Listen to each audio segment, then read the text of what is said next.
Aujourd'hui, je vous propose une vidéo différente de celle qu'on voit habituellement sur la chaîne car on va aborder une nouvelle catégorie de produits, à savoir des appareils photo. Plus précisément, on va parler des appareils photo hybrides, c'est-à-dire ceux qui peuvent être utilisés pour prendre à la fois des photos et des vidéos. Pour cette vidéo, j'ai choisi ce que je pense être les 4 meilleurs modèles d'appareils photo hybrides qu'on puisse trouver actuellement en milieu de gamme. Ce sont des appareils qui peuvent être utilisés pour un travail de professionnel, mais qui ne sont pas aussi chers que les modèles professionnels. Comme toujours, dans la description de la vidéo, je laisse les liens vers tous ces appareils, au cas où tu voudras les acheter ou simplement vérifier leur prix. Sur ce, on peut commencer avec la liste. Numéro 4. Fujifilm X-S20. Le premier appareil dont on va parler est le petit nouveau de Fujifilm en termes d'appareil photo hybride, et c'est aussi le moins cher de cette liste. Le Fuji X-S20 est un appareil photo petit et très léger, pesant moins d'un demi-kilo. Il est donc assez ergonomique et offre une bonne prise en main. L'appareil est doté de différents cadrans et boutons, ainsi que d'un joystick très utile pour naviguer dans les menus ou pour choisir différentes mises au point. Situé au centre de l'appareil se trouve un viewfinder d'une résolution de 2,36 millions de pixels et à l'arrière se trouve un écran orientable d'une résolution de 1,84 millions de points. L'appareil photo dispose d'un seul emplacement pour carte SD de type UHS-2 et est équipé d'une prise casque et d'une prise microphone ainsi que d'un port micro HDMI. Le XS20 est doté d'un capteur APS-C de 26 mégapixels, ce qui lui confère une bonne netteté lors de la prise de photo, sans pour autant perdre ses capacités vidéo ou ses performances en basse lumière.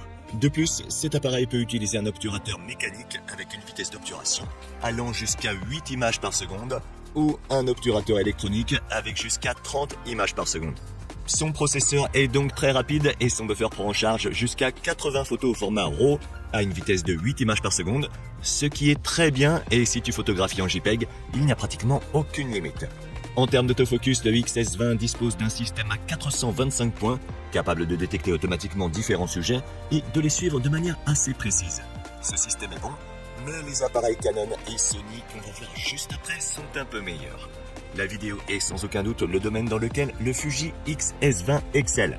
L'appareil peut enregistrer jusqu'à 4K à 60p en 10 bits et si on le connecte à un enregistreur externe, on peut enregistrer en B-RAW ou en ProRes RAW à 6,2K.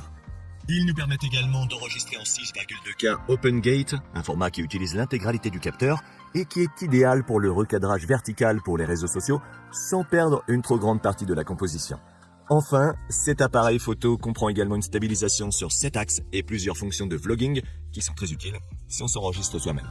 Sa batterie est également très bonne et permet de prendre jusqu'à 750 photos ou d'enregistrer pendant environ 1h30. En conclusion, le Fuji X-S20 est un excellent appareil photo hybride doté de bonnes capacités photographiques, mais qui se distingue par ses excellentes fonctions vidéo, vraiment incroyables pour un appareil à ce prix. Si tu recherches un appareil photo hybride avec des capacités professionnelles pas trop chères, c'est l'une des meilleures options disponibles à l'heure actuelle. Numéro 3. Canon EOS R8. On a ensuite un appareil photo de la marque Canon qui est l'un de leurs derniers appareils photo hybrides. Le EOS R8 a un boîtier assez compact et léger avec une bonne prise en main et plusieurs boutons de commande. Ce boîtier est étanche et présente un certain degré de résistance à l'humidité et à la poussière. L'appareil photo est doté d'un écran entièrement tactile orientable, d'une résolution de 1,62 millions de points et d'un viewfinder de 2,36 millions de points. Ces résolutions ne sont pas les meilleures qu'on puisse trouver, mais elles ne sont pas mauvaises non plus et sont correctes par rapport à ce qu'on peut attendre d'un appareil photo de milieu de gamme. Une seule carte SD de type UHS-2 est prise en charge. Le EOS R8 est doté d'un capteur full frame de 24,2 mégapixels qui est plus performant dans les situations de faible luminosité que les capteurs APS-C. Ce capteur est assez rapide et dispose d'un obturateur premier rideau électronique qui permet de prendre des photos à une vitesse de 6 images par seconde et d'un obturateur électronique qui permet de prendre jusqu'à 40 images par seconde. Son buffer est lui aussi plutôt bon, il peut traiter jusqu'à 51 photos en format RAW et jusqu'à 2 fois plus en format RAW compressé. L'appareil photo dispose également d'un système d'autofocus de plus de 1000 points avec suivi et détection du sujet qui fonctionne très bien et qui fait partie des meilleurs qu'on ait trouvé dans sa gamme de prix. Il manque juste un joystick pour changer la zone de mise au point, mais on peut quand même le faire à partir de l'écran tactile. En termes de vidéo, cet appareil peut enregistrer jusqu'à 4K à 60p et au ralenti à 1080 et 120 images par seconde. Le boîtier de la caméra est également équipé d'un microphone et d'une prise pour casque au cas où on voudrait contrôler l'audio, et il est également capable d'enregistrer en C-Log 3 avec des couleurs de 10 bits, ce qui est idéal pour ajuster les couleurs selon nos préférences en post-production. Malgré tous ces avantages, le OS R8 a aussi des inconvénients. Par exemple, sa batterie n'est pas la meilleure et elle tient moins d'1 heure pour l'enregistrement vidéo. De plus, l'appareil photo a une limite d'enregistrement de 30 minutes, après quoi on doit commencer un nouveau clip et il n'y a pas non plus de stabilisation dans le corps de l'appareil, ce qui est à mon avis son point le plus négatif. Malgré ces défauts, si tu es à la recherche d'un appareil photo doté d'un capteur full frame que tu peux utiliser à la fois pour la photo et la vidéo et que tu ne veux pas payer très cher, je te recommande d'opter pour cet appareil. Le Canon EOS R8 est aujourd'hui un excellent choix et je pense qu'il vaut la peine d'être considéré.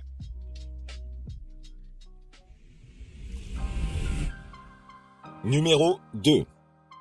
Le Sony Alpha 6700. On passe maintenant de Canon à Sony avec le dernier modèle que la marque japonaise a sorti dans sa gamme d'appareils photo APS-C. La 6700 est un appareil photo très compact, pesant à peine un demi-kilo. Malgré sa petite taille, il est très ergonomique et facile à utiliser grâce à ses différents boutons et cadrans personnalisables.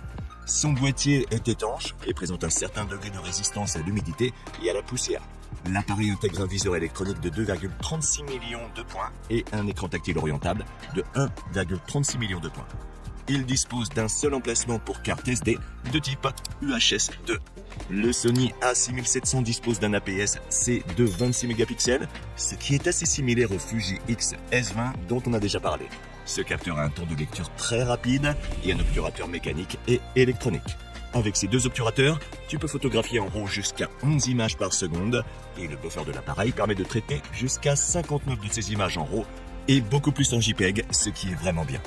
La 6700 dispose également d'un système d'autofocus avec suivi et intègre la dernière puce de Sony. Il bénéficie donc de tous les avantages du système de mise au point automatique avec détection de sujet et intelligence artificielle, qui est le meilleur qu'on puisse trouver à l'heure actuelle. C'est dans le domaine de la vidéo que l'A6700 excelle. L'appareil photo nous permet d'enregistrer en 4K à 60p, étant donné que ce 4K a été légèrement recadré à partir d'une image 6K, sa résolution est donc excellente. L'appareil photo peut également enregistrer en 4K à 120 images par seconde, mais avec un recadrage beaucoup plus agressif de 1,58. Il dispose également d'un microphone, d'une prise casque et d'un port micro HDMI pour le connecter à un moniteur. Il est également capable d'enregistrer dans des profils tels que S-Log 3 et S-Cineton avec des couleurs de 10 bits. Cette caméra n'a pas de limite de temps d'enregistrement, mais en raison de sa petite taille et de l'absence de ventilateur, elle rencontre quelques problèmes de surchauffe lors d'enregistrements de longue durée. La batterie de la 6700 nous permet d'enregistrer en 4K pendant plus de 2 heures avant de devoir la recharger, et l'appareil photo est également doté d'une stabilisation sur 5 axes, ce qui est très utile pour les photos et les vidéos. En conclusion, si tu recherches un appareil photo hybride de type APS-C, principalement axé sur la vidéo, la 6700 de Sony est l'appareil idéal. C'est un appareil qui est assez similaire au Fuji X-S20 qu'on a vu en numéro 4, étant meilleur sur certains aspects et moins bon sur d'autres. Numéro 1. Lumix S5 II. En tête de liste, on a un appareil photo Panasonic, qui est également l'appareil le plus cher de cette vidéo. Le Lumix S5 II est un appareil photo un peu plus professionnel que les autres appareils de cette liste. Son boîtier est plus grand et pèse 740 grammes, alors que les autres pèsent tous moins d'un demi-kilo. Cependant, ce boîtier plus grand lui permet d'avoir certains attributs qu'on n'a pas dans les autres modèles, tels que 2 emplacements pour carte SD UHS 2, un port HDMI de taille normale et un ventilateur interne. L'appareil est également scellé pour résister à la poussière et à l'humidité et comprend un viewfinder d'une résolution de 3,68 millions de points ainsi qu'un écran LCD orientable entièrement d'une résolution de 1,84 millions de points. Le Lumix S5 II possède un capteur full frame de 24 mégapixels qui dispose également d'un mode haute résolution permettant de superposer plusieurs images à l'aide d'un trépied pour une photo plus détaillée de 96 mégapixels. L'appareil photo est doté d'un obturateur mécanique avec une vitesse d'obturation allant jusqu'à 7 images par seconde et d'un obturateur électronique permettant de prendre jusqu'à 30 images par seconde. En ce qui concerne le buffer, L'appareil photo peut traiter jusqu'à 200 images en format RAW, ce qui est très bien. Le S5 II est également doté d'un système de mise au point automatique en continu, capable de détecter et de suivre automatiquement les visages. Ce système fonctionne assez bien, mais il ne détecte pas autant de sujets et n'est pas aussi précis que l'autofocus de Canon ou de Sony. En termes de vidéo, le S5 II est capable d'enregistrer en 4K jusqu'à 60p, bien qu'il y ait quelques coupures dans ce mode. Il peut également enregistrer en 1080 jusqu'à 180p. L'appareil photo est doté de couleurs 10 bits et permet d'enregistrer en Vlog et d'ajouter des LUTs directement à partir de l'appareil. Il dispose également d'un mode pour enregistrer en Open Gate 6K en utilisant la totalité du capteur. La stabilisation de la photo et de la vidéo est vraiment bonne et sur ce point, il surpasse tous les autres appareils de la liste. Il n'y a pas non plus de limite d'enregistrement et grâce au ventilateur intégré, il n'y a pas de risque qu'il s'éteigne lorsqu'il enregistre pendant une longue période. Sa batterie nous permet de prendre environ 370 photos ou d'enregistrer des vidéos pendant environ 2 heures, ce qui n'est pas mal du tout. En conclusion, le Panasonic Lumix S5 II est un appareil photo hybride avec de bonnes fonctions photo et surtout vidéo, mais il se distingue par des caractéristiques qu'on retrouve habituellement dans des appareils professionnels beaucoup plus coûteux. Si tu recherches un appareil full frame qui peut être utilisé professionnellement, je pense que c'est un excellent choix. Tu peux le retrouver dans la description ci-dessous, où il y a également des liens vers tous les autres appareils photo que j'ai mentionnés. Et si tu as aimé la vidéo, n'oublie pas de la liker. Sur ce, je te donne rendez-vous à bientôt dans la prochaine vidéo.